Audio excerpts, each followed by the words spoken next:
Stop, you haven't subscribed to the channel yet. Subscribe now, we have new stories every day. Now let's go.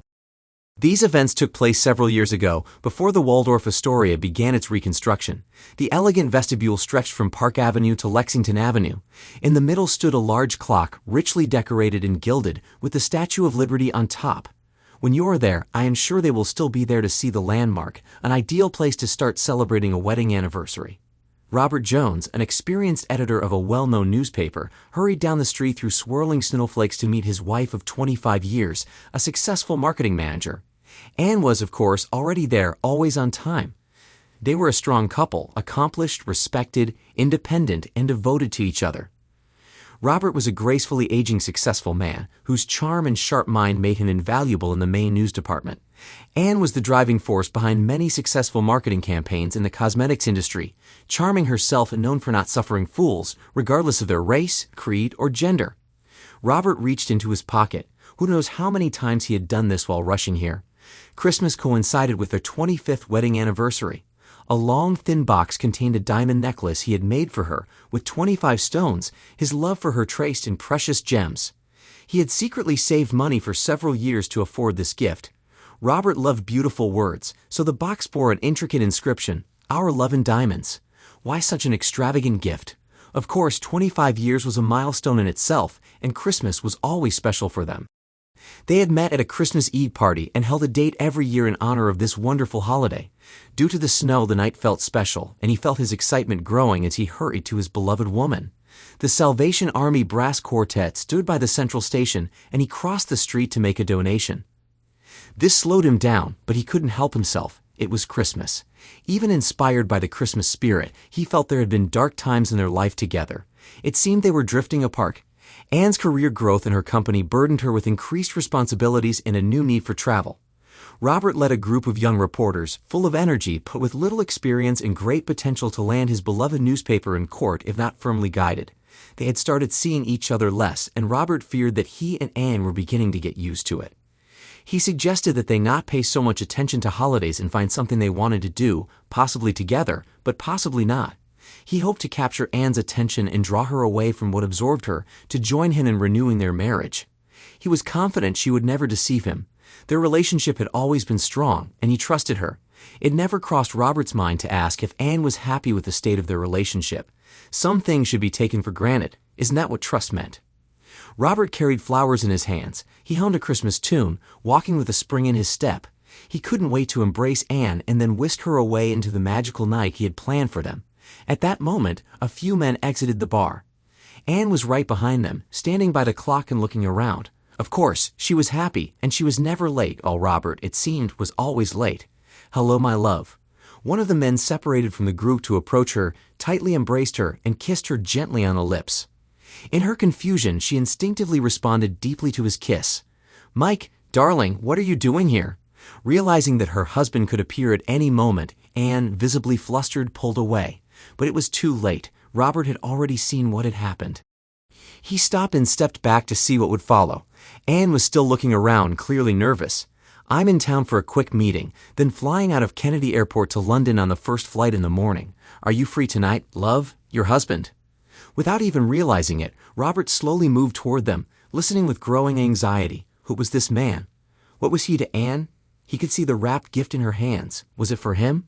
Or for the stranger? And their obvious kiss in such a public place. Robert Jones, he introduced himself.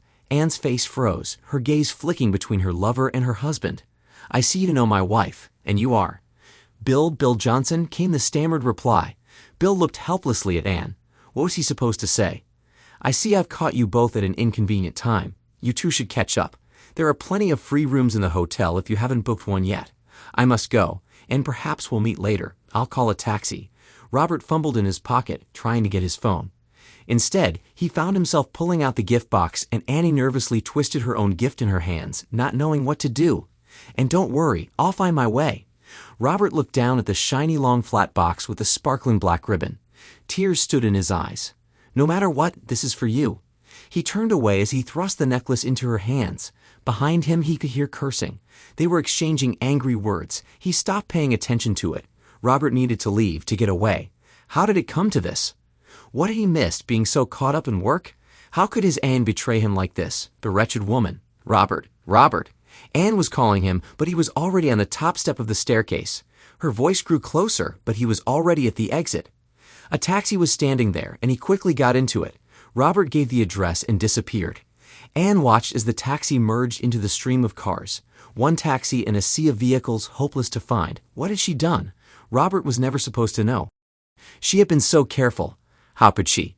Who knew she would run into Bill? How could he be so stupid and reckless, approaching her so openly?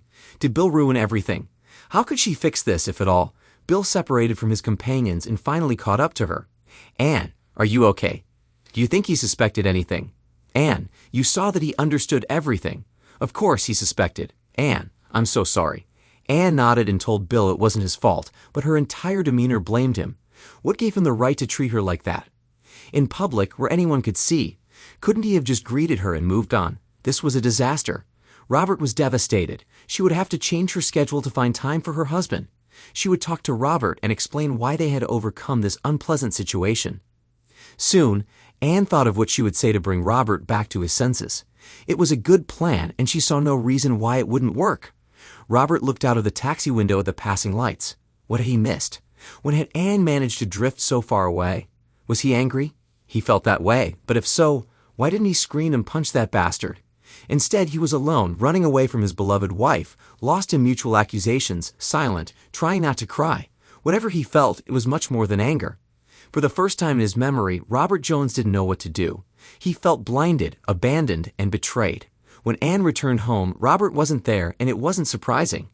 Anne changed clothes, dragged a chair from the living room to the hallway, and settled in, waiting. She woke up at sunrise to find that he hadn't come home, and she was alone. It was Saturday. He must have rented a room. He would be home today. She suppressed the urge to call him on his mobile. He needs time to think, she told herself. When he calms down, as he always does, we'll talk and settle everything. By noon, Anne began to get nervous. By 3 in the afternoon, she was in a full panic and called him on his mobile, at the office, at the gym, at 2 bars she knew he liked, half a dozen of his friends, and his mother, who she never got along with. No one had heard anything about him. By Sunday, she called the NYPD, the FBI, the state police, and anyone else she could think of. A private detective was hired. Of course, she did all of this. Her husband was missing, and she needed to find him. For some desperate reason, she thought it would help if she went into the city and searched for Robert herself. The crowds of people out shopping turned her search into a futile effort.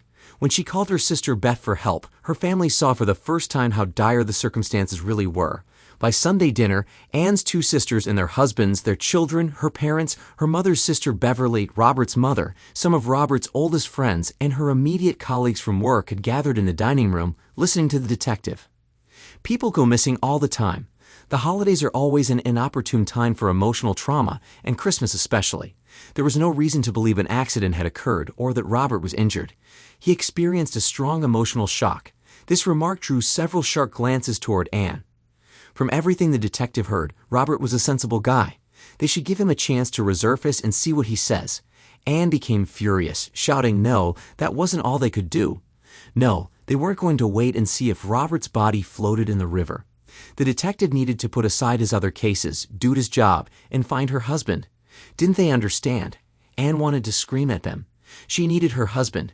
She needed to talk to him, to explain. If anything happened to Robert, how would he ever understand her actions? How could he forgive her? How could she forgive herself? The detective said all the right things and slipped out the door. In reality, there wasn't much more he could do. This was Anne's mess, and it was her job to clean it up. His departure marked the beginning of a great angry argument. The attendees claimed they knew the right people who could do something, then hid behind their mobile phones as if they had suddenly found something important. Anne's brother led the chorus, chastising the police for not doing more. Both mothers sympathized with the misfortune that had befallen their families. Truth be told, they felt powerless and knew it, and they feared what might happen. Anne felt the disdain from her sisters. Beth announced that the Christmas dinner was canceled, and until Robert was found, she preferred that the family give each other some space.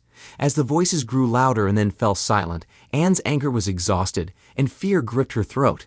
When Beth made her announcement, Anne realized she had no voice in this room. What could she say to people who cared about her husband more than she did? Anne learned what it meant to be truly alone. Eventually, everyone left. She went up to her bedroom to change. Her dress from Friday evening was still lying on the bed. She picked it up and saw the gift box. What were Robert's last words? No, not the last. What did he say as he left? Whatever happens, this is for you. Anne read the inscription and opened the box. She took the sparkling necklace with a trembling hand. She fainted and fell, still holding the necklace. There were 3 days left until Christmas, and her husband was still missing. The police in the city have dormitories where they can eat and sleep during long shifts. Journalists know where these places are and have friends who will let them stay for a few nights when they can't or don't want to go home. Robert had used these places more than once in the past. The office was a 30-minute walk away, and Robert was still in the same clothes he had worn 3 nights ago. A quick stop at a men's clothing store fixed that. Another quick stop, and he bought a razor and shaving cream. No matter how bad things were, he still had to work. The newspaper had to go to print. Deadlines were deadlines. He used his voicemail to listen to calls, held a conference with colleagues at 9:15, met with the right people until noon, and spent the afternoon working on an article discussing sea level rise. The newspaper operated like all great bureaucracies. If you didn't know exactly how to reach the person you needed, there was no easy way to contact them. If Anne tried to reach him, she didn't succeed. Well, what could be said about that? As for Anne, she was frantic. Her father was ready to tell her to go home, but that would only make things worse. Her team combed through hotels, motels, and anywhere someone might stay, from Boston to Washington. She turned her entire department staff into a personal detective agency. If senior management didn't like it, she didn't care. At one point, Anne was heard shouting that they should start searching under bridges, indicating her growing desperation. Holly, the senior graphic artist, was the one who solved the mystery. Her father had served in the NYPD. The police have places where they can rest, she said. Within 20 minutes, Anne had a list of addresses and phone numbers. Within 2 minutes, each dormitory had been called. When the address where Robert was staying was confirmed, Anne was on her way. Robert was already feeling better. The duty surgeon had assured him that he could stay as long as he wanted. Work seemed to be going well. At least it was functioning. On a beautiful, cold, clear morning, he went for a walk. Anne stood in his path, no more than 50 feet ahead. "Robert, I've been looking for you everywhere, and you found me." Robert suddenly felt detached, as if he were watching himself speak from the outside. Shouldn't he be more emotional, he wondered? Something was happening inside him, but he wasn't sure what it was. He could see Anne with surprising clarity, but despite how acutely he was aware of Anne's presence, Robert felt dead inside. It occurred to him that he should be more upset, but he wasn't. Had he lost all feeling? "Please, Robert, let me explain. I didn't mean to hurt you." "I didn't want you to find out the way you did. Of course, Anne, but really, what is there to say? That you have affairs with other men, now I know that. That you hid it from me, I know that too. That you were caught only by chance, well, I was there. I don't want to hear about the dirty details or any silly stories that was just sex and it meant nothing to us. What can you really say?" Anne felt Robert slipping away and moved toward him, hoping to physically bridge their emotional distance. "Do we have to talk about this publicly? Can't we go somewhere and just discuss everything?" "Anne, I found out about this in a hotel lobby. What could be more public than that? If you have something to say, I suggest you say it now." This stopped her halfway, and Anne realized she wouldn't be able to lull Robert into a false sense of normalcy and then wear him down. "Okay, Robert, let's talk. I love you so much. I'd always loved you, but I started feeling restless. I didn't know what was wrong. I didn't know how to tell you because I didn't understand it myself. When I got the promotion and spent so much time traveling, I was around many different men who paid attention to me. Sometimes they flirted with me, and I realized I liked it. The fact that they were new made their attention different. I wasn't restless anymore. I was excited to be appreciated as a woman. I needed that, and I couldn't ask you to give it to me. Would you have given me that permission? We've been together for so long, it wouldn't have been fair." Robert looked at her, his face emotionless. "And you could have told me all this at any time. That my beautiful wife gets compliments? You think I'm such a fool to be surprised or jealous. There was something else, wasn't there? You had sex with someone else. No details needed, just yes or no." Anne looked down and hesitated. To her credit, she looked her husband in the eyes and said, "Yes, and here we are. I don't know why or how we got here. I can't say where I failed you so badly that I lost you, but obviously I did." Robert heard himself saying goodbye. Was he doing this because Anne had confirmed his worst fears? Or was it an unconscious decision he made when he left Anne with her lover at the hotel? He couldn't say. All he knew was that the words came out of his mouth. It felt as if someone had taken control of his mind and body, and he was just an observer. Robert realized he was walking past his wife and going his own way. Anne stood there in shock. trying to process what her husband had just said and done. It was just sex, a bit of excitement. It didn't mean anything. I love only him. I explained everything. Why couldn't he see that? Why didn't he believe her?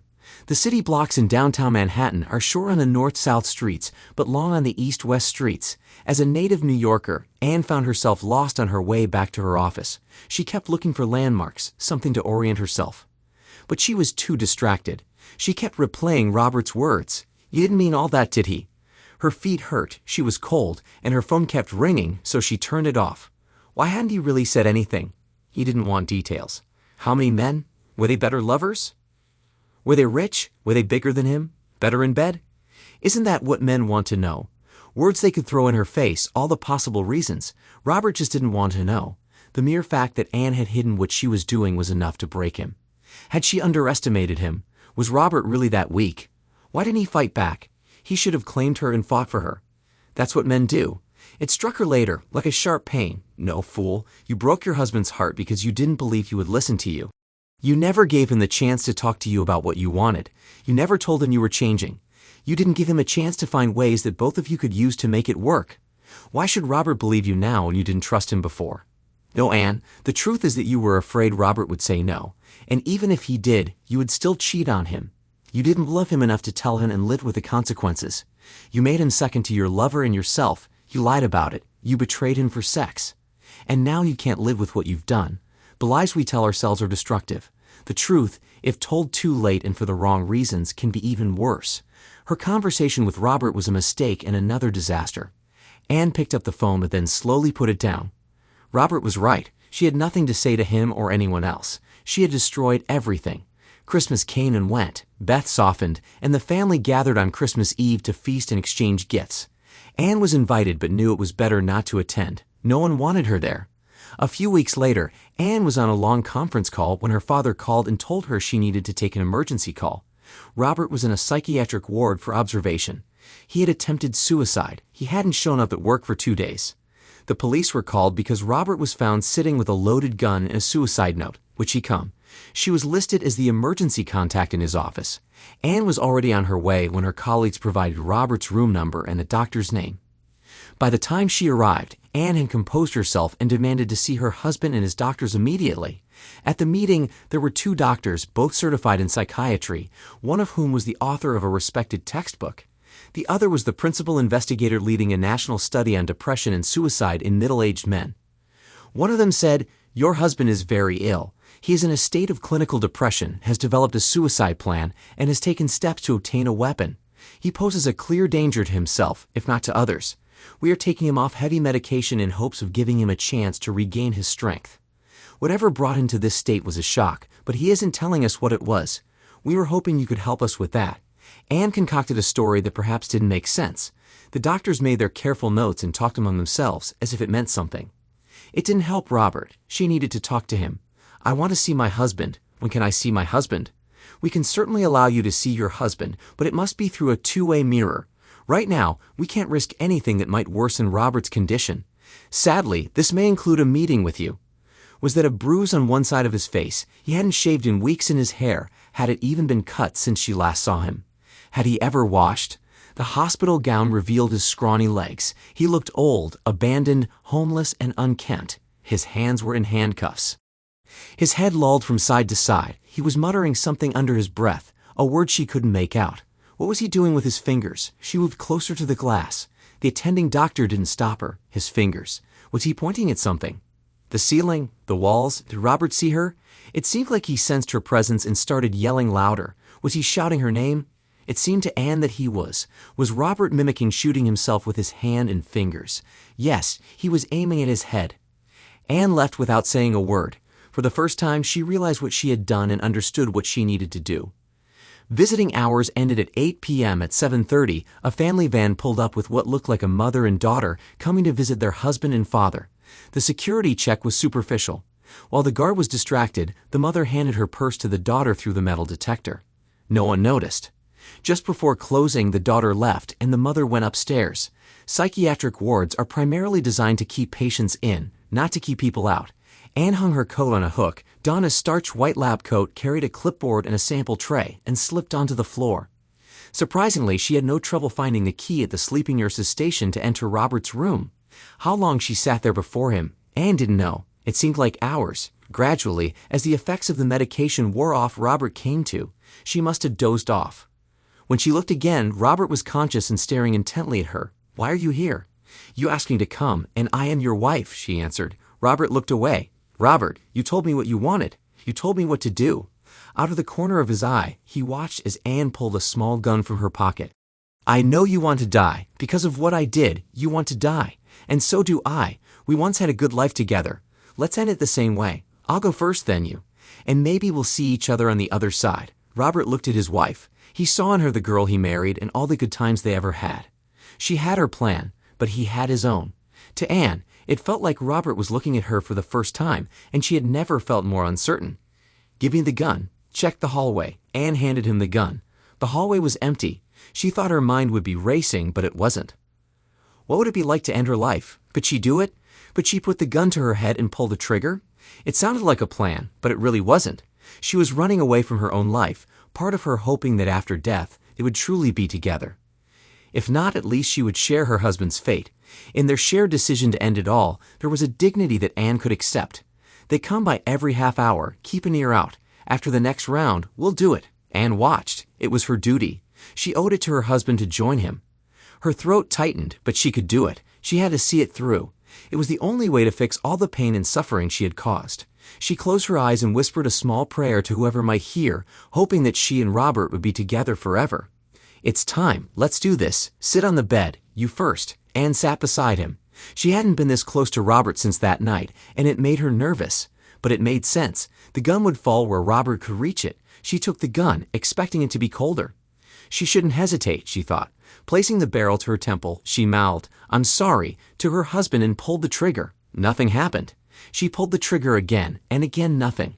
She tried again, but still it didn't fire. What was wrong? Everything was going awry. She intended to free Robert and be with him, but the gun didn't work. She looked up, her hands occupied with her final failure as a wife, her eyes filled with tears. What a terrible risk. So many ways it could have gone wrong, Robert shuddered. Even as he left that night, Robert knew Anne would muster all their strength to find him. She would have put her entire staff on it, called everyone, hired professionals, and bribed newspaper employees to report on him. She told herself she was just trying to find her husband when, in reality, she was trying to control him. First, find him, then soothe him with love and guilt. Gently, she would coax him back from the brink and allow things to return to where they had been. Maybe Robert could reconcile with his wife, but he would never tolerate Anne's parade of new lovers. Life or death, that's what it all came down to. Would his marriage to Anne live on or die? Robert couldn't say. Robert realized Anne was ready when she showed him the gun. It was easy enough to take it from her and unload it. But none of this drama mattered if it didn't play out the scene to the end. Robert didn't think she would do it. She might put the gun to her head, but she would never pull the trigger. To his amazement, Anne did squeeze the trigger. How could she do it? With reverence, Robert looked at his wife and saw her in a completely new light. He smiled, and Anne looked at him in confusion. Robert opened his left hand to reveal the bullets. His right hand reached out to her. Anne then took his hand, and he pulled her close. She held on to him for a long time. "It's time to go home, wife," and they lived happily ever after. Yes, it took some time, very good lawyers, and a lot of effort to convince the medical staff before they were allowed to leave. Who was at fault? Does it matter? Who deserved more to be blamed? Who cares? Life is short. Love is scarce. When you find true love, dig in and hold on. Never give up. Pray for reinforcements and fight to the end. Thanks to everyone who took the time to listen to today's stories. If you enjoyed it, please consider liking and subscribing if you haven't already. Feel free to share your thoughts on the events in the comments below. Take care.